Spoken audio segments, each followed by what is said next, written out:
ինչը ձեզ ստիպեց ֆինանսական ոլորտից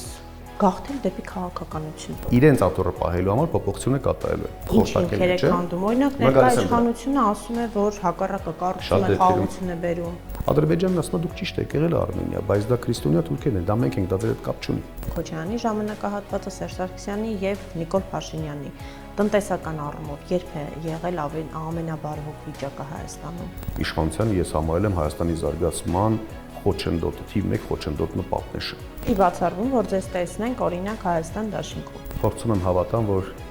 հունիսի 7-ին մենք կարող ենք ազատվել Նիկոլ Փաշինյանից։ Դուք որևէ մեկի կողմից ֆինանսավորվում եք։ Մեր ժողովուրդը Լևոն Տեր-Պետրոսյանից մինչև Սերժ Սարգսյան երբևէ իր իշխանությունը չի համարել շարունակություն։ Հետևաբար պայքարը մինչև վերջ, մարտը մինչև վերջ մղել։ Կապված չեք Սերժ Սարգսյանի հետ օրինակ։ Որևէ նույնիսկ ընդդիմադիր բոլոր գործընկերներին խորհուրդ եմ տալիս իշխանական օրակարգ չսպասարկել։ Ինչու պետք է մարդիկ օրինակ ձեզ վստահեն։ Պետության ծննդականի ոչնչացում է տեղի ունենում։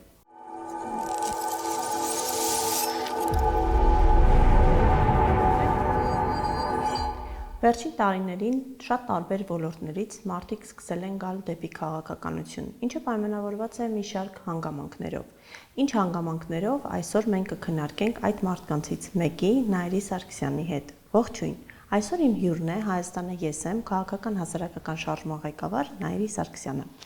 Ողջույն Նայիրի, շնորհակալ եմ, որ համաձայնեցիք եւ հյուր եկաք։ Հենց սկզբից սկսենք նրանից, թե ինչը ձեզ ստիպեց ֆինանսական ոլորտից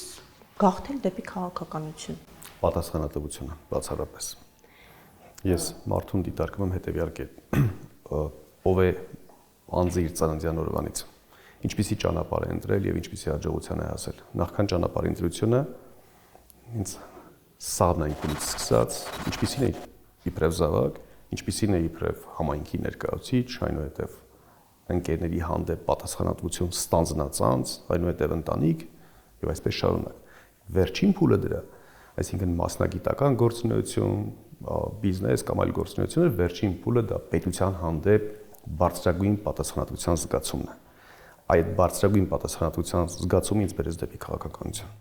Չեք կարծում, որ ձեր մասնագիտական գործունեությամբ շատ ավելի օգտակար կարող է լինեիք նույն պետությանը եւ հասարակությանը, քան քաղաքականությամբ զբաղվելով։ Մի քիչ ավելի հեռվից կամ մոտավորապես 10 տարի առաջ ինքերոջ հետ Մոսկվայում հիմնադրեցինք հաշվապահական գրասենյակ, այսինքն Հայաստանում գոյություն ուներ։ Ես ունեի աուստրալիական կազմակերպություն, հաշվապահական կազմակերպություն, ընդլայնում էինք աշխարհագրությունը եւ Մոսկվայում էլ բացեցինք։ Ինչ արեց դա մեզ, տեսանք, որ հնարավորությունները բավականին բարձր են, ֆինանսները շատ ավելի պոտենցիալ ունեն ավելանալու եւ հասկացա, որ X փուլում դա կարող է գայթակղել եւ ինձ կտրել իմ հայրենիքից։ Պատասխանատվությունը ինձ հետ բերեց։ Մասնագիտական գործունեությունով Հայաստանի Հանրապետությունում այո բավականին օգուտներ ու նպաստներ ենք բերել Հայաստանի Հանրապետությունը, բայց տեսանք, որ դա բավարար չէ։ Այսինքն մի ոլորտ պետական եկամուտների քաղաքականություն, պետական ծախսերի քաղաքականություն, իհարկե սա հիմքն է, այստեղից է սկսվում պետության հիմնասյուներից մեկն է հենց տնտեսությունը, բայց դա բավարար չէ։ Այսինքն անհրաժեշտ է ընդլայնել գործունեությունը։ Դա պատճառ հանդիսացավ, որ Հայաստանի ես եմ նախաձեռնության գործունեության մեկնարկից ի վեր մենք հռչակել էինք պես հասարակական քաղաքական նախաձեռնություն եւ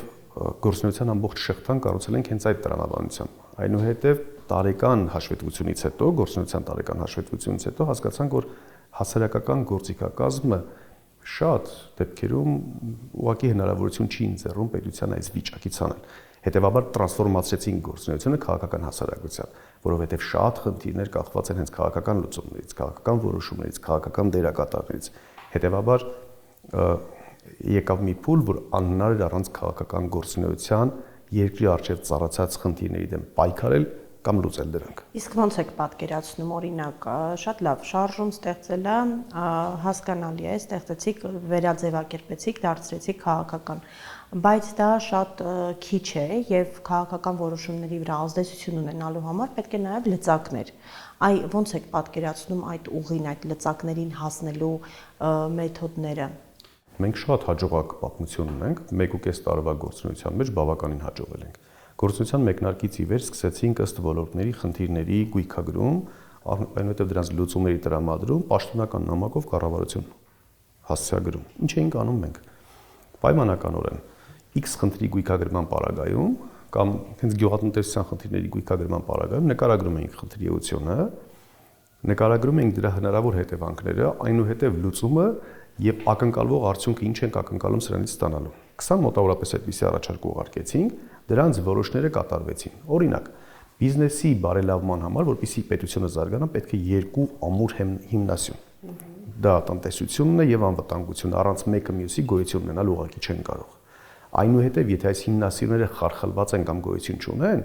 չի կարելի ուղղակի պետություն անվանել կամ կառուցել, անհնար է ուղղակի։ Հետևաբար, այս երկու հիմնասյունների այսպես վրա մենք հենվելով, մեր գործունեությունը կառուցելով, գնացինք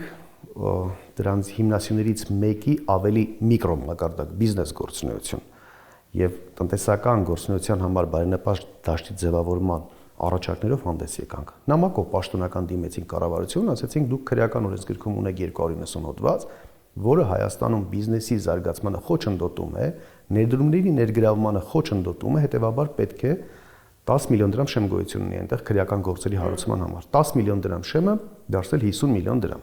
որովհետև շատ դեպքերում իրենց կամքից անկախ հանգամանքներում հաշվապահական վրիպակների պատճառով շատ հաճախ տվյալ բիզնեսի սեփականատերը, գործադիր մարմնի ղեկավարը, հաշվապահը, իրավաբանը եւ այսպես տարբեր պաշտոնյաներ ուղղակի հայտնվում են բանտերում։ Ընդ որում սա դառնում է իշխանությունների դեպքում շատ իշխանությունների, ոչ միայն այս իշխանությունների մահակ անընդհատ բիզնեսի վրա ճնշում գործադրելու։ Հիմնավորեցինք թեզը, առաջարկեցինք դարձնել նախնական 50 միլիոն դրամ։ Անցել է 1 տարի, նախորդ կառավարության նիստում կառավարությունը ընդունեց այս որոշումը։ Ինչու՞։ Որովհետև մենք ազդեցինք նրանց բացատրելով, իրենք հասկացան, որ դա իրենց չի հետաքրքրում, որովհետև նրանց այսպես հայրենիքի պետության հանդեպ պատկերացումը, նվիրվածությունը եւ մերը տարբեր են։ Բայց միևնույն ժամանակ այսինքն նախընտրական գործունեության շրջանում, այսինքն մենք թիրախ ինչպես էինք ընտրել։ Մենք գիտենք, որ նրանք հայկական օրակարգ չեն սպասարկում, բայց գիտենք, որ իրենց իշխանական օրակարգը սպասարկում են։ Հետևաբար, եթե թեզը մենք զարգացնում ենք, ամբողջ բիզնես դաշտը իրան ձայն չի տալու։ Հետևաբար, իրենց աթոռը պահելու համար փոփոխությունը կատարելու են։ Բայց ամեն դեպքում դրական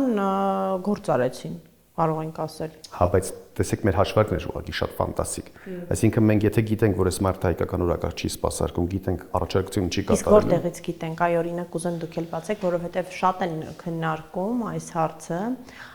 ինչ հիմքեր ունեք, որից կարող եք եզրակացնել, որ ներկա կառավարությունը հայկական օրակարգ չի սպասարկում։ Եթե մարդը որևէ բան, տեսեք, ընտանիքի անդամ կլինի, հարևան, բարեկամ, ընդհանուր գործընկեր կարող է լինել, եւ ընդհանուր մի շենքում հավաքված ենք բոլորս կամ ընդհանուր մեկ նավակի մեջ ծով ենք դուրս եկել։ Ոչ մեկ ոչ մի բառ չի խոսում։ Եվ տեսնում ենք, որ մեր թիմակիցներից մեկը անընդհատ նավակը ինչ որ գործիք վերցած, անընդհատ փորձում է դա անցք բացի ինչ որ ջարդի, դետալները առանձնացնի, տան հիմքերը պատկերացրեք, յուրաքանչյուր օր վերցած ինչ որ մի գործիք անընդհատ քանդում են։ Ինչ եզրահանգման կգանք մենք դրանից։ Բնական է, որ այս մարդու նպատակը այս տունը քանդելն է, այդ նավակը խորտակելն է, չէ՞։ Օրինակ ներկա իշխանությունը ասում է, որ հակառակը կառուցումը խաղաղություն է բերում։ Հիմա դա եմ ասում, շատ դեպքերում, երբ որ քաղաքական խոսույթով ասում են, այս ինչ գործունեություն է, ինչ գործունեություն է, ինչ գործունեությունը, մեր դատողությունները հիմնված են թվերի եւ փաստերի հիման վրա։ Հայաստանի Հանրապետության բյուջեն որ կողմ է ուղղվում, ծախսերը ավելի շատ սոցիալական են, ընթացիկ բնույթի են, թե կապիտալ են, որոնք ուղղված են ապագայի զարգացման համար կայուն հիմքեր ստեղծելու։ Օրինակ, եթե դուք պարտք եք վերցնում եւ այդ պարտքը տանում եք ձեր ընկերների հետ խնջույք եք կազմակերպում, պարտքը պետք է սպասարկել, այսինքն լրացուցիչ հավելյալ արժեք չեք ստեղծում, չէ՞։ Հետևաբար դուք նաեւ այդ թվում ձեր ընկերների համար անհուսալի փոխառու եք, այսինքն ձեզ այլևս հաջորդ անգամ չեն վստահելու որ պարտք տան։ Հայաստանի Հանրապետությունը դա վերցնում, բերում ընթացիկ բնույթի ծախսեր է կատարում։ Օրինակ 2021 թվականին պարտքը վերցնում էր պետական աշխատավարձեր բաժանում։ Այնինչ պետական պարտքը պետք է ներգրավել, լրացուցիչ գործարան կառուցել, ներգրավել գյուղատնտեսական կոոպերատիվ ստեղծել, որոնք արդյունք են եւ հետագայում 3 տարի հետո այնքան շահույթ են գեներացնելու, այնքան հարկ են գեներացնելու, որը կարողանալու է գնա պարտքը սպասարկի, որը հիմք է ստեղծելու թոշակի բարձրացման համար, նպաստի բարձրացման համար, աշխատավարձերի բարձրացման համար։ Իսկ նախկին իշխանությունները նույն կերպ չէին վարվում, ուսումնասիրել եք առհասարակ։ Նախկին իշխանությունների շատ գործունեություն այս իշխանությունը շարունակում է իրականացնել։ Տեսեք, մենք պետք է բոլոր դեպքերում, այդ թվում սրանց լավին լավն ասել, վատին վատը, ունեին եւ շատ վատ գործունեություններ, որոնք այս իշխանությունը նույն կերպ շարունակում է, ունեն եւ որոշակի լավ գործունեություններ։ Օրինակ ինձ համար Արցախի հանրապետության գոյությունը դա աշխատանքի արդյունք է։ Եվ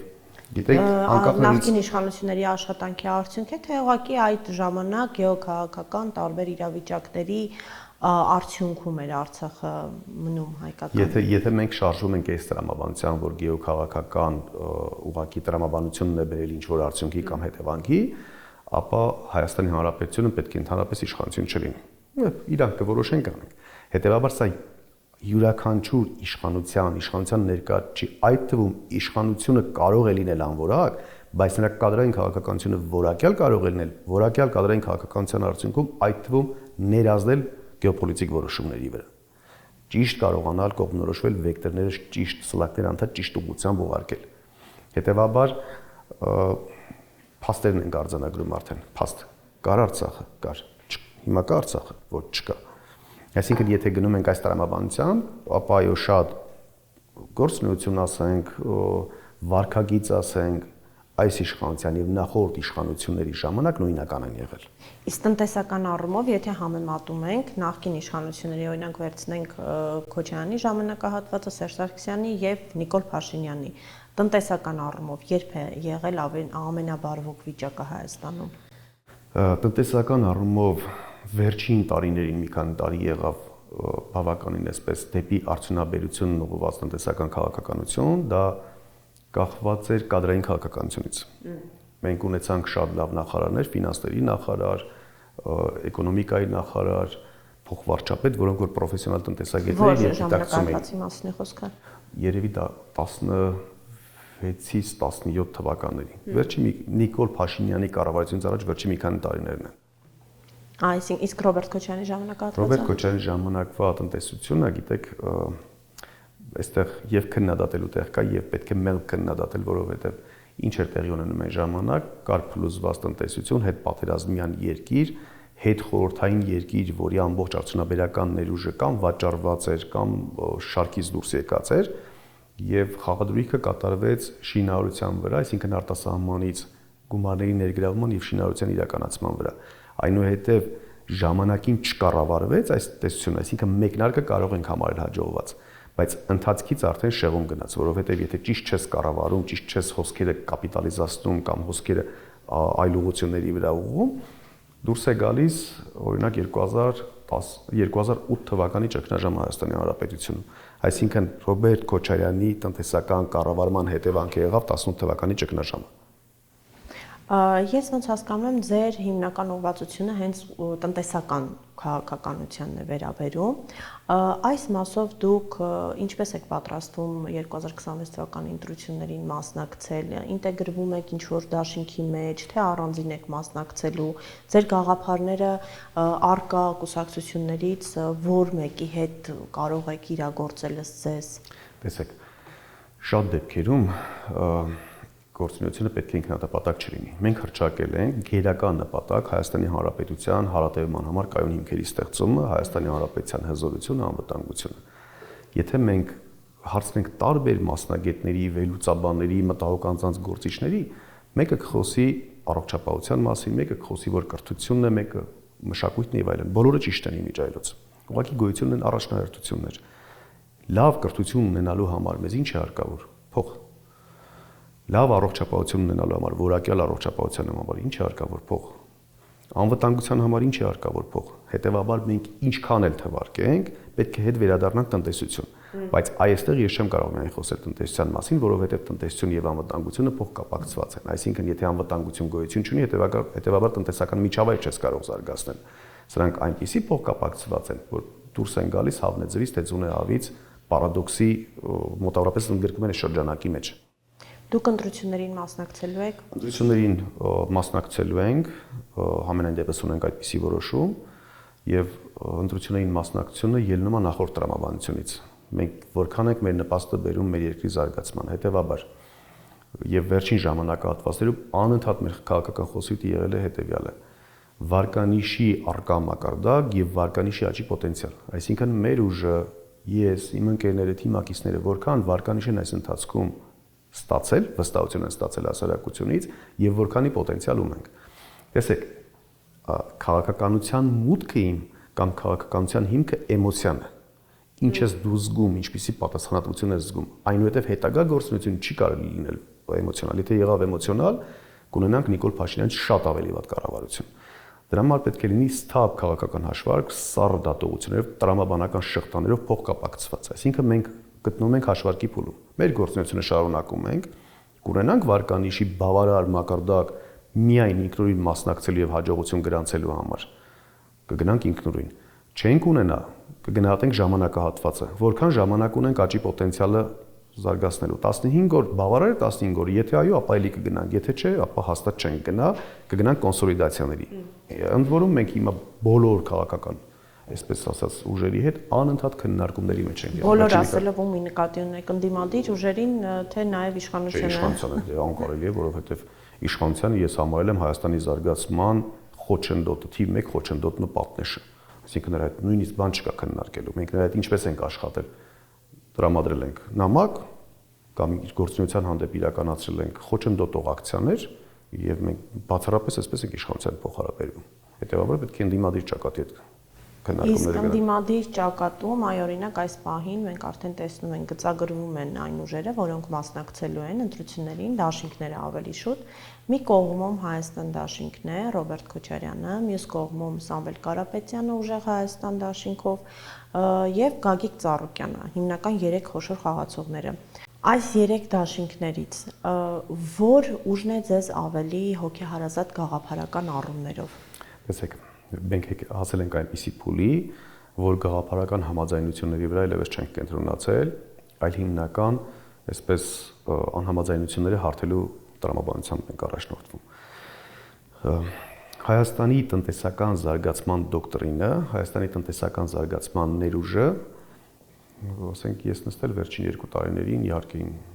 խորհրդատուների հետ 700 էջի սահմաններում ամբողջական դոկտրին եմ կառուցել գիտական դոկտորական աշխատանք։ 700 էջը կարող է բոլոր մնացած քաղաքական ուժերի հետ ընդամենը 10 էջի համընկում ունենա։ Բայց ավելի շատ ես կենտրոնում եմ հետևյալի վրա, չի կարելիները որոնք են, այսինքն կարմիր գծերը որոնք են, որի հատման պարագայում այնուամենայնիվ շատ վատ է լինելու։ Սա, այսինքն այս ժամանակահատվածը անհամաձայնությունների վրա կենտրոնանալն է։ Դրանք հարթենք, մնացածը այսպես տեխնիկական միգուցե շատ դեպքերում հարցեր են։ Որ ուժի հետ կարող եք հարթել ըստ ձեզ։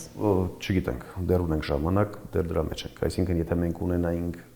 հստակ որոշում, որ որտեղ է հարթած, մենք արդեն հայտարարությունը Այսինքն չի բացառվում, որ ձեզ տեսնենք օրինակ Հայաստան դաշինքում։ Բացառվում է։ Բացառվում է։ Դուք բացառվան մեթոդով արդեն սկսեցիք աշխատել, այո, բացառվում է։ Սամվել Կարապետյանի ուժեղ Հայաստանում քննարկումների մեջ ենք։ Գագիկ Ծառուկյանի թիմում Քննարկել համարյա ավարտում ենք արդեն։ Իսկ ինչու եք բացառում Ռոբերտ Քոչարյանի դաշինքի հետ։ Սթափ քաղաքական հաշվարկն է, որովհետև ես արդեն նշեցի, ինչ է նշանակում վարկանիշի աճի պոտենցիալ։ Եթե մենք ունենք վարկանիշի աճի X պոտենցիալ եւ որևէ ուժի հետ համագործակցությունը կարող է այդ պոտենցիալը թեկուզ 10%-ով նվազեցնել, ապա անկարելի է ընդհանրապես դրա հետևից գնալ։ Սառը մաթեմատիկական տրամաբանված հաշվարկ։ Տեսեք,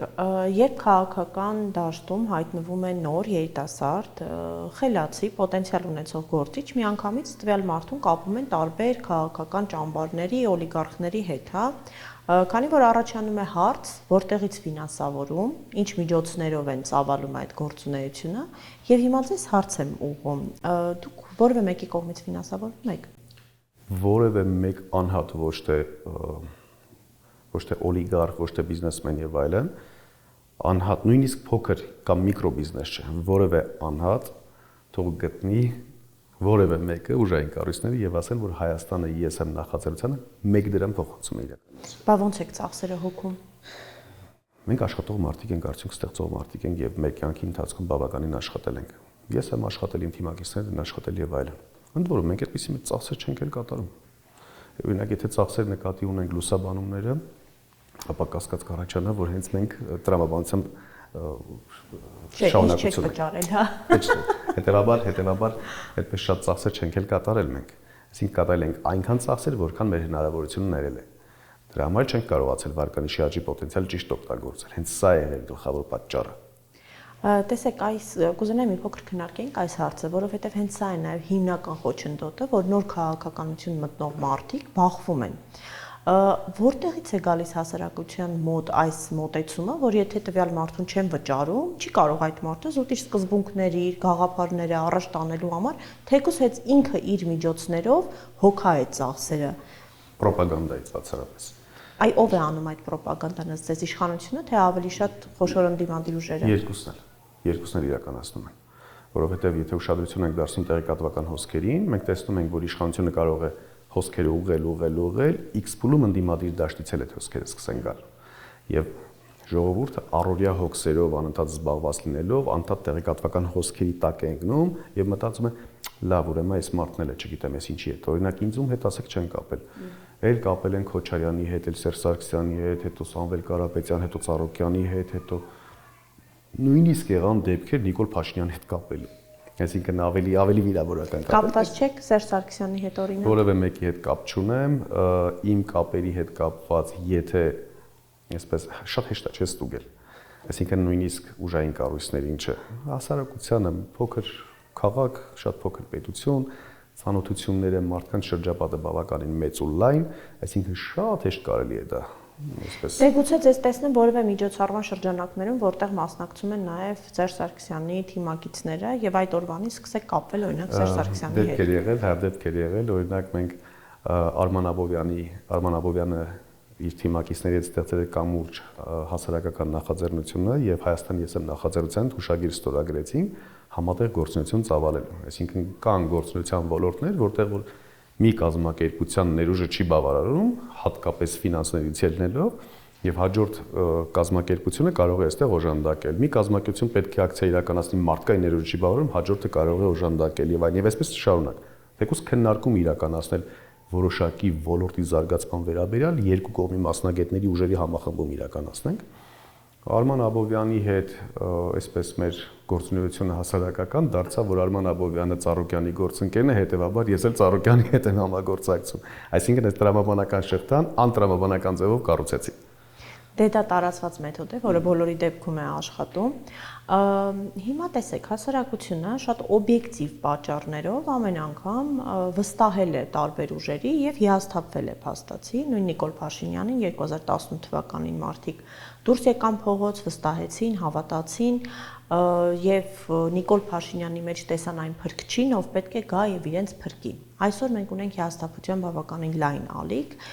եւ նաեւ վախ մարդկանց մոտ, այսինքն նոր քաղաքական գործիչներին մարդիկ այլևս կասկածանքով են վերաբերում եւ շատ դեպքերում նախընտրում են նույն Նիկոլ Փաշինյանին թողնել, քան նոր մեկին բերել։ Այ ինչպես պետք է կոտրվի այս անվստահության մթնոլորտը եւ ինչու պետք է մարդիկ օրինակ ձեզ վստահեն։ Կոտրվելը անընդհատ խոսել, շփվել, հարաբերվելն է, այլ ճանապարհ ուղղակի դրան չկա եւ միշտ ես մարդկանց խորհուրդ եմ տալիս, այդ թվում իմ ընկերներին խորհուրդ եմ տալիս մարդկանց վերաբերյալ կարծիք ունենալու կամ ձևավորելու համար պարտադիր մարդու անցած ճանապարհը հետագիծը լավ վերլուծել։ Տեսնել ով էր նա որպես մարդ, ով էր որպես զավակ, ով էր որպես ընկեր, ով էր որպես մասնագետ, ով էր որպես գիտնական, դասախոս եւ այլն, չէ՞։ Եվ ով կլինի որպես գործիչ։ Միշտ այսպես ես ինձ համար սահմանել եմ մարդուն բնութագրիչների այսպիսի սանդղակ ու սանդղակով անց եմ կասնում բոլորին։ Դե տեսեք, նույն Նիկոլ Փաշինյանի գործունեությունը, եթե մենք վերլուծենք որպես ընդդիմադիր падգամավոր, ես կարծում եմ փայլուն էր։ Ես այդ կարծիքին չեմ։ Ունեցել է ընդդիմադիր падգամավոր ժամանակ, ունենում էր հաջողակ այսպես գործունեություններ։ Եղած ընդդիմադիր падգամավորների շրջանակում ամեն դեպքում իր գործունեությունը այն ժամանակ մի քիչ ճիշտ է, այն ժամանակ ուղղակի մի քիչ կառուցվածքն էր որոշակի տարբերվող, որովհետև այն ժամանակվա ընդդիմությունները այսպես իրական ընդդիմադիրներ չէին, պայմանավորված հիմա իրական են։ Հիմա կդժվարանամ պատասխանեմ, համենայն դեպս մենք իրական ենք։ Տեսեք, հիմա նույն ընդդիմությունից խոսեցինք, վերջին շրջանում բազմաթիվ շատացել են ներընդդիմադիր գզվրտոցները։ Հա մենք տեսնում ենք, որ նույն Սերժ Սարգսյանի, Ռոբերտ Քոչարյանի ճամբարները ամենօրյա կտրվածքով միմյանց նկատմամբ տարբեր մեղադրանքներ են հնչեցնում։ Այ ինչ եք կարծում, սա ավելի շատ օգնում է Նիկոլ Փաշինյանին, թե վնասում։ Իհարկե օգնում է Նիկոլ Փաշինյանին, որովհետև դա անթույլատրելի վարքագիծ է։ Գիտեք, համենայն դեպս Հայաստանը ես եմ նախաձեռնությունը այն ուժն է, որ բոլորին կարող է քննադատել։ Ինչու չեն քննադատում։ Շատ հաճախ նաև մենք գիտեք դրանից վարկանիշ ենք կորցնում կամ տարբեր այսպես վնասներ ենք կրում։ բայց չափում ենք նորից մաթեմատիկայով։ Ավելի շատ կորցրած վնասն է, թե պետությանը տրված վնասը։ Եթե մենք սկսում ենք, տեսեք, մենք բոլորին կարող ենք քննադատել, բայց չենք քննադատում կոռեկտիվությունից ելնելով, պետական շահի գիտակցումից ելնելով եւ այսպես տարբեր կոմպոնենտներից ելնելով։ Եթե քննադատության ենթակա ուժերը սկսում են միմյանց քննադատել, սա բացի օգուտ Նիկոլ Փաշինյանին, վնաս Հայաստանի Հանրապետությանը, այլ բան չի բերում։ Այսինքն մենք կարող ենք եզրակացնել, որ այդ երկու ուժերը ամեն դեպքում ընդդիմադիր չեն։ Չէ, այդպես եզրակացման չենք կարող գանք, բայց կարող ենք հստակ եզրակացնել, որ այդ ուժերը այո, օգնում են իրենց միմյանց վրա սլակները ուղղելով Նիկոլ Փաշինյանին, վնասում են իրենց քաղաքական դաշտին եւ Հայաստանի Հանրապետությանը։ Այսպիսի եզրահանգման կարող ենք գալ, բայց որ ընդդիմություն չեն, դա շատ այսպես Չէ, ծայրահեղական ձևակերպումներ չենք կարող անել, բայց այդուհանդերձ նրանց այս պայքարի ձևը օգնում է առաջի հերթին հենց Նիկոլ Փաշինյանին եւ գուցե նաեւ նպատակ այն է, որ միմյանցից ձայներ տանեն, դա էլ կարող է լինել։ Իհարկե, դա էլ է հաշվարկ, միգուցե հենց դա էլ է հաշվարկի վրա ուղղված։ Այ դուք ընտրությունների մասով էլ կարծում եմ հաշվի առնելով ձեր մասնագիտությունը, տարբեր հաշվարկներ եւ վերլուծություններ արած կլինեք, ինչ կանխատեսումներ ունեք, ինչ արդյունքներ կլինեն։ Ես փորձում եմ հավատամ, որ հունիսի 7-ին մենք կարող ենք ազատվել Նիկոլ Փաշինյանից։ Իսկ եթե հավատը մի կողմ դնենք եւ գանք թվերին, թվերով մի քիչ ավելի ուշ կպատասխանեմ։ Ինչու՞, որովհետեւ նույնիսկ եթե հավատ ունենամ, որ Նիկոլ Փաշինյանը կարող է ընտրվել, չի կարելի ասել դրա մասին բարձրաձայնել։ Չի բարձրաձայնել։ Տեսեք, մենք շատ հաճախ լսում ենք այն թեզը, որ ընտրություններով Հայաստանում հնարավոր չէ իշխանափոխություն անել։ Այդ դուք ինչ կարծիք ունեք այս մասին։ Հնարավոր է։ Տեսեք, հավատը ժողովրդի մեջ եթե արտնացրեցինք, հնարավոր է։ Ժողովուրդը պետք է հավատա ինչի հետևից է գնում գաղափարական ծրագրային առումով եւ ում հետևից է գնում, որպես դա կարող ուժ կամ իրականացնելու ընդունակ անհատ։ Հիմա տեսեք, մենք տալիս էինք ծրագրեր, որոշները դեռ իհարկե կհրապարակենք, թե Հայաստանում մարդու սոցիալական կարգավիճակը ինչպես կարող է բարելավել, անվտանգությունը ինչպես կարող է ամրապնդվել։ Այնուհետև տալիս ենք դրա հիմնավորումը։ Այնուհետև պետք է ներկայացնենք դերակատարներին։ Այս եռամիասնությունը ժողովրդի մոտ բերելու է հավատ։ Հաջորդ քայլը արդեն ու միակ քայլը ընդամենը տեղ հասցնելն է, որովհետև եթե մարդը առավոտից երեկո իր առօրյա հոգսով է զբաղված, նա նույնիսկ այդ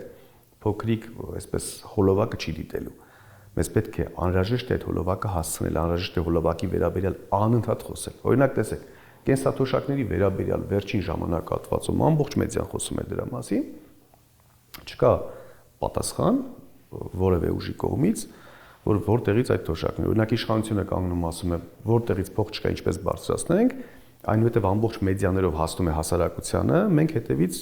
20-25 վայրիկյանոց հոլովակ ենք թողարկում, ասում ենք կենսաթոշակը Հայաստանում նվազագույնը կարելի է դարձնել 100,000 դրամ, որովհետև Հայաստանում խաղադրույքներից շահումները կազմում են 8 տրիլիոն դրամ, 10% եկամտային հարկով եթե հարկում ենք դառնում 800 միլիարդ դրամ, մեզ անհրաժեշտ է 600 միլիարդ դրամ։ Նույնիսկ 200 միլիարդ էլ խնայում ենք։ Ձևը տալիս ենք։ Հիմա մարդը, տեսեք, միգուցե մի քիչ մասնագիտական հնչի, բայց բավականին մատչելի է, չէ՞, այսինքն տալիս ենք թոշակի ավելացման մեր ցանկությունը, որքան ենք դարձնելու, տրամադրում ենք եկամտի ստեղծման վայրը, որտեղից ենք այդ փողը բերելու, որ թոշակը տանք, եւ ասում ենք ես եմ դա իրականացնելու։ Հիմա եթե առաջինը հավատացին, որ հա հնարավոր է, երկրորդը այո փաստորեն կա այդտեղ Նիկոլ Փաշինյան կամ նրանց առաջվա իշխանությունները չէին բերում,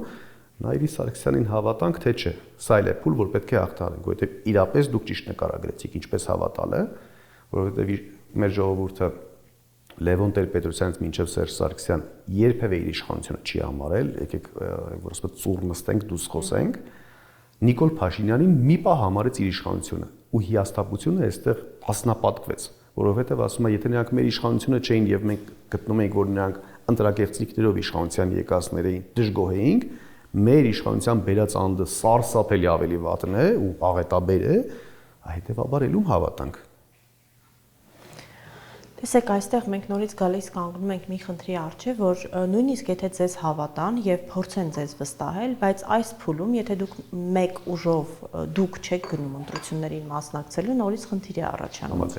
Եթե դուք որևէ դաշինքի կազմով եք գնում, իրենք կարող են հավատալ ձեզ, բայց չվստահել այդ դաշինքին եւ նաեւ երաշխիք չկա, որ այդ դաշինքը կցանկանա իրագործել ձեր ծրագրերը։ Ոնց անել, որպեսզի դուրս գալ այս փակ շղթայից։ Տեսեք, երբեմն որոշումների կայացման ժամանակ վատի վատագույնի միջև է կատարվում ընտրությունը, չէ՞։ Դե կարծես թե վերջին տարիներին հետեւաբար, եթե մենք լավագույնի միջև չենք կարողանալ ընտրություն կատարենք, լավի ու վատի միջև չենք կարողանալ ընտրություն կատարենք, հետեւաբար պետք է գնանք վատի վատագույնի տարբերակով, որովհետև այլ տարբերակ չունենք։ Մենք հասել ենք արդեն վերջնական փուլի եւ պետք է պայքարը մինչև վերջ, մարտը մինչև վերջ մղել։ Չի կարելի մարտը կիսատ թողնել, որովհետև ես ունեմ համոզմունք, որ ես իմ թիմակիցները մեր ուժը ունի համոզմունք, որ այս իշխանությունը չարիք է Հայաստանի Հանրապետության համար եւ վերարտադրվելու դեպքում շատ ավելի լուրջ չարիք է լինելու։ Հետևաբար եկեք ես նույնիսկ զիջեմ իմ ծրագրերի մի հատվածը, զիջեմ իմ, չգիտեմ, ցանկությունների մի հատվածը, բայց գլխավոր խնդիրը վերացնենք,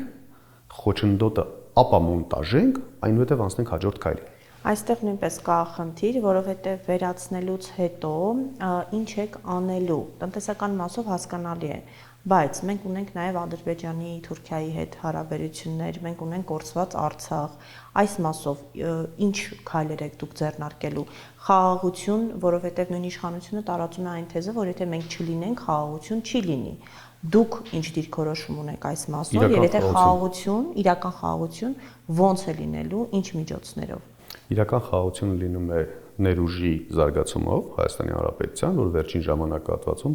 պատերազմից հետո մոտավորապես 6-րդ տարին արդեն լրանում, 6 տարի Հայաստանի Հանրապետությունը չի զինվել,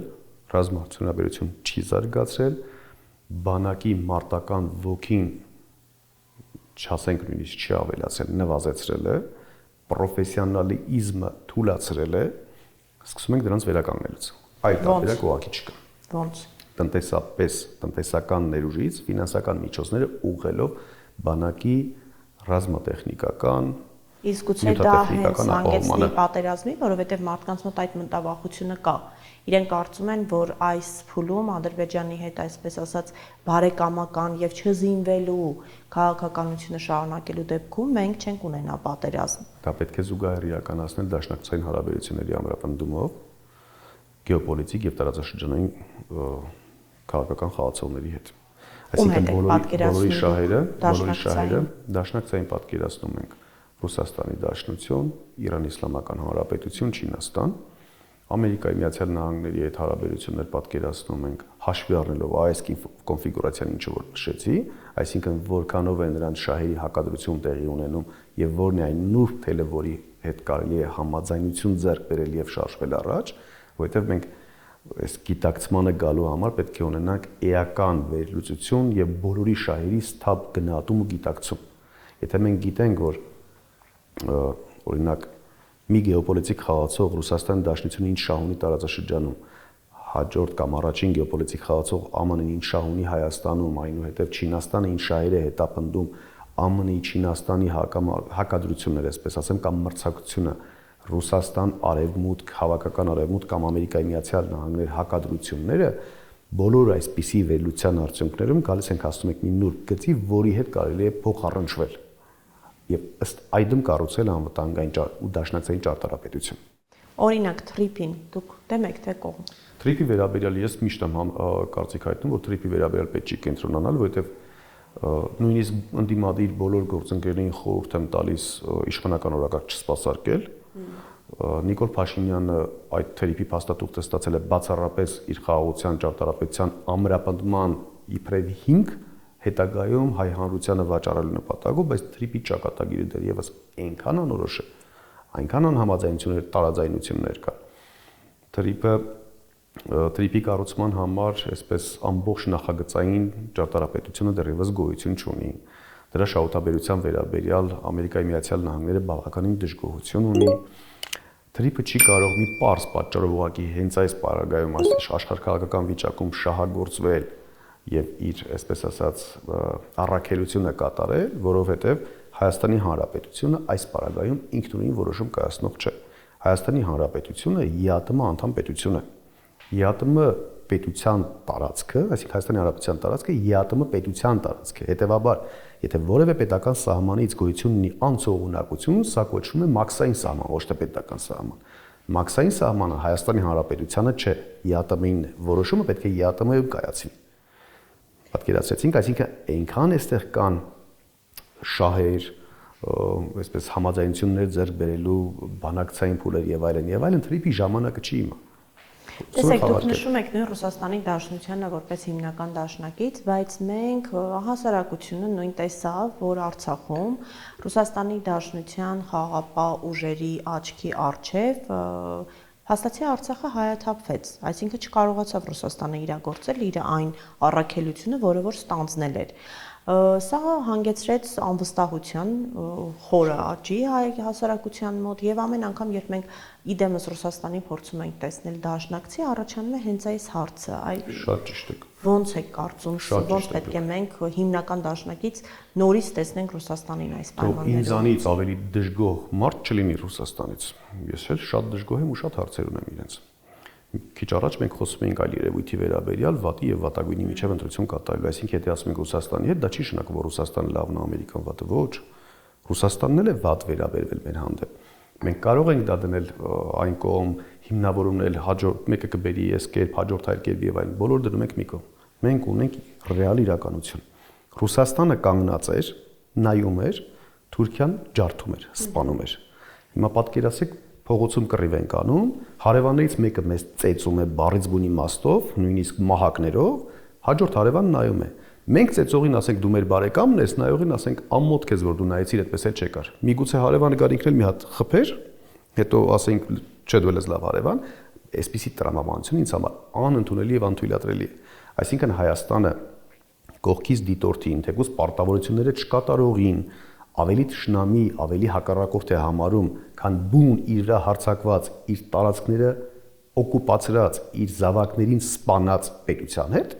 Գիտեք, որովհետև այդ պետությունը թշնամի պետություն էր եւ սпасելի էր թշնամի պետությունից նման պահելաձև, սпасելի էր, որ թշնամին պետք է գա եւ սպանի ու կոտորի քեզ, բայց այն պետությունից, որը դաշնակից է եւ ակնկալում է իր օգնություն, սпасելի չէր, որ պետք է անտարբեր կանգնի եւ նայի։ Շատ լավ գնանք առաջ։ Թուրքիայի անվտանգության ռազմավարության մեջ Հայաստանը դեռևս որպես սպառնալիք է նշված։ Հենց հիմա։ Չէ՞ որ հենց հիմա նրանց, այսինքն այս պահի դրությամբ գործում է պետական ռազմավարական անվտանգային փաստաթուղթ, որտեղ Հայաստանը դեռևս սպառնալիք է։ Որպես թշնամի այն ժամանակ, այո, ակնկալվում էր, որ կարող են գալ, սպանել, օկուպացնել եւ այլն եւ այլն։ Ինչու Թուրքիան Հայաստանի հետ սահմանները չբացեց, նախապայմաններ է դեր դնում։ Ցեղասպանությունից հրաժարում, Ադրբեջանի հետ լիակատար կապիտուլյացիա։ Հիմա ինչ են անում։ Այսինքն պատերազմից հետո անցում կատարեցին արդեն փափուկ ուժով Հայաստանի Հանրապետությունը վերացնելուն։ Ձևավորում են Հայաստանում տարբեր հասարակական կազմակերպություններ, ադրբեջանական կողմի հետ ձևավորում են բանակցություններ, գնում են բանակցություններ։ Այնուհետև Հայաստանում հետ է գալիս ռոպագանդա, որ մենք պետք է Ադրբեջանի հետ ունենանք բարեկամական գործընկերային հարաբերություններ, Թուրքիայի հետ բարեկամական գործընկերային հարաբերություններ, մի պարագայում, երբ որ մենք գիտենք նրանց նպատակը։ Զուգահեռ իրականության մեջ Ալիևը ասում է մենք Հայաստանի օտարային տարածքից օգտվում ենք առանց նրանց թույլտվության։ Ինչ է սա։ Եթե ոչ կապիտուլյացիա կամ եթե ոչ նրա ենթակայության տակ գործող Հայաստանի Հանրապետության ինչ որ մի աշխարհագրական տարածք։ Հաշվի առնելով այն, որ դուք էմոցիոնալ տիրույթում չեք, հա, այսինքն նույն ձեր վերլուծությունները, մտքերը ունեն իրենց տակ փաստեր եւ հաշվարկներ, այ կուզեմ քննարկենք նաեւ այն հարցը, արդյոք հնարավոր է այս պարտվողական դիրքորոշմամբ, այսինքն եթե ենթադրաբար մենք համաձայնում ենք Թուրքիայի եւ Ադրբեջանի բոլոր պայմաններին, հրաժարվում ենք Արարատի անունը անգամ տալ, նկարներ չենք նկարում, ամեն ինչ ընդունում ենք, կապիտուլացվում ենք մինչեւ վերջ։ Հնարավոր է խաղաղություն այդ դեպքում ըստ ձեզ։ Ոչ։ Խաղաղություն լինելու է ընդհանրապես խապկանք, այդպիսի խաղաղություն չի կարող գոյություն ունենալ։ Խաղաղություն օրակարգ տանելով Նիկոլ Փաշինյանը հենց հիմա հայ ժողովրդին պարտադրում է սահմանադրական փոփոխություն, տեխնիկապես կհաջողի, չի հաջողի, թողնենք մի կողմ։ Այնպիսի փոփոխություն, որը վտանգ է սպառնալիք է Հայաստանի Հանրապետության գոյության ընդհանրապես։ Հայաստանի Հանրապետության գոյության հիմքը անկախության հռչակագիրն է։ Անկախության հռչակագրի ամբողջ իդեան բովանդակությունը ազգերի ինքնորոշման իրավունքն է։ Միջազգային իրավունք, որի ուժով, որի հիման վրա Հայաստանի Հանրապետությունը հռչակվել, ճանաչվել եւ սկսել է գործել։ Հիմա Նիկոլ Փաշինյանը մարտահրավեր է նետում։ Դուք պատկերացրեք, պետության ծննդականի ոչնչացում է տեղի ունենում։ Օրինակ, անձի ծննդականը, որ ոչնչացնեն, անձնագիրը ոչնչացնեն, ինչպես են այդ անձին նույնականացնելու։ Գնալու են արդեն որոշակի այսպես հետազոտությունների, չէ՞։ Արյան հետազոտություն, գենետիկ հետազոտություն, նախ բարձր ազգությունը, կապ չունի հայերեն է խոսում, չինարեն թե ճապոներեն։ Պետության դեպքում դա ինչպես է լինել։ Հետևաբար պետք է գնաս պատմական փաստերին։ Հիմա գնում ենք մենք Հռոմում տեսնում ենք գրած Արմենիա, սա հին փաստ է, որ Արմենիա պետություն գոյություն է ունեցել, ովքեր ենք մենք, որն է մեր պատմությունը, Ադրբեջանն ասում է դուք ճիշտ եք եղել Արմենիա, բայց դա քրիստոնյա թուրքերն են, դա մենք ենք, դա ձեր հետ կապ չունի։ Ադրբեջանը քոչվոր իր պետությունը տարածքը չունենալով գալիս մերը յուրացնում է, ռոպագանդում է, տարածում է, մարդկանց համոզում է, հիշողության մեջ նստացնում է, Հայաստանի Հանրապետությունն ասում են, մենք երբ ենք գոյություն ունեցել, որ մենք Արցախը երբ է մերն եղել, որ ընդ որում Արցախը մեծ հայքի եզակի նահանգն է, որ երբեք պատերազմում չի պարտվել։ Նահանգներից է ներողություն այսպես ձևակերպեմ, բայց Արցախը սկուտեղի վրա Պրահայում հանձնվում է Ադրբեջանին, ու հետ է գալիս Հայաստան, ասում բայց մենք Արցախի հետ ինչ կապ ունենք։ Այսինքն սա նշան չէ, սա համոզմունքի ձևավորման հիմք չէ, որ այս իշխանությունը Հայաստանի Հանրապետությունը ուղղակի ոչնչացնում է, լուծարում է։ Արցախահայության մասով դուք հնարավորություն տեսնում եք, որ ինչ-որ մի օր նրանք կարող են վերադառնալ իրենց հայրենիք։ Անպայման տեսնում եմ։ Տեսեք, գոյություն ունեն երկու զուգահեռ փաստաթղթեր։ Նոյեմբերի 9-ի հայտարարությունը եւ օգոստոսի 8-ի Ամերիկայի Միացյալ Նահանգների հետ կնքած այդ հուշագիրը։ Նրանք միմյանց չեն փող լրացնում, բայց այսպես կարծես թե չկողմնորոշվածության ինչ որ էլեմենտ է ստեղծում անհասկանալի կերպով։ Գոյություն նոյեմբերի 9-ի փաստաթուղթ, որով հռչակված է, որ Արցախի բնակչությունը ապրում է խաղաղապահ ռուսական խաղաղապահ ուժերի այսպես երաշխավորությամբ եւ Ադրբեջանի Հանրապետությունը Հայաստանի հետ տրամադրում է միջանցք անխոչնդոտ շփումների համար։ Այս կետը պետք է իհարկե պահպանվի։ Սա այն հիմքն է, պատմական փաստերը, միջազգային այսպես ամբողջ տեղեկատվությունը հիմք է հանդիսանում հետագա միջազգային իրավունքի կիրառման համար։ Ինչ եմ ասում հետագա իրավունքի կիրառման համար, որովհետև աշխարհում շատ վաղուց իրավունքի ուժն է տրանսֆորմացվել եւ դարձել ուժի իրավունք։ Հետևաբար նախկին անվտանգային ճարտարապետությունը չկա, երբ որ ՄԱԿ-ի անվտանգության խորհրդի մշտական 5 անդամներից 2-ը այլ պետությունների տարածքներում միջամտություններ են իրականացնում։ Հետևաբար մենք չենք կարող խոսել միջազգային իրավունքի մասին։ Ով հիմա խոսում է միջազգային իրավունքի մասին, ուրեմն նա կամ չի հասկանում, կամ մարդկանց մոլորեցնում է։ Երկուսն շատ վատ է։ Հետևաբար մենք պետք է գիտակցելով, որ հետագայում չի կարող նորից իրավունքի ուժ չլինի, չգիտենք քանի տարի հետո կլինի, ինչ եղանակով կլինի, բայց իրավական փաստաթղթը պահենք, զուգահեռ այո, եթե նույնիսկ ուժի իրավունքն է գործելու, զուգահեռ պետք է տնտեսությունը զարգացնենք, զինվենք։ Այսինքն երկու իրավունքներն պետք է պատրաստ լինենք։ Ներուժը երկու պարագայում էլ տեսնում եմ, վստահ եմ, որ կա, պետք է արդեն հասկանանք ընթացքից։ Այս իշխանությանը հեռացնենք, մենք լինենք իշխանության հեշտ լուծելի խնդիր եմ դա համարում։ Արցախահայության հետ վերադարձի իրավունքի պաշտպանությունը, այնուհետև Արցախի վերջնական հայկական պետության հռչակում։ Դա իհարկե երկար տարիներ հետո։ Ես երբևէ պոպուլիզմի դաշտ չեմ մտնի եւ նվազագույնը 20 տարուց հետո մենք կարող ենք խոսել դրա մասին, բայց մինչև 20 տարին պետք է այդ հիմքերը անընդհատ ամրապնդենք։ Շնորհակալ եմ հետաքրքիր հարցազրույցի համար եւ հուսամ ձեզ կտեսնենք այս ընտրություններում։ Ցանկալի է առանձին, սակայն հաշվի առնելով այն իրողությունը, որը ունենք, շատ ավելի տրամաբանական է որևէ դաշինքի կազմում։ Հուսամ, որ կգտնեք այն դաշինքը, որը գոնե թե ինչ որ մասով կհամընկնի ձեր գաղափարախոսության հետ։ Հիշեցնեմ նաև, որ Analytic Talk հաղորդման հովանավորն է FINAP հաշվապահական ընկերությունը։ Շնորհակալություն եմ ուզում հայտնել այն մարդկանց, ովքեր աջակցում են մեզ Donation Alert եւ Patreon համակարգերի միջոցով։ Շնորհակալ եմ ձեր շնորհիվ մենք կարողանում ենք օբյեկտիվ, հետաքրքիր եւ անկախ հարցազրույցներ ունենալ եւ լրատվություն մատուցել ձեզ, ցույց տալ ճշմարտությունը առանց ավելորդությունների, առանց քողարկումների։ Բաժանորդագրվեք անպայման մեր Patreon-ին, աջակցեք Donation Alert համակարգի միջոցով, լայքեք, մեկնաբանություններ գրեք, դարձեք YouTube-յան մեր ալիքի բաժանորդը, հետևեք մեր հաղորդումներին։ Կհանդիպենք, ստեսություն։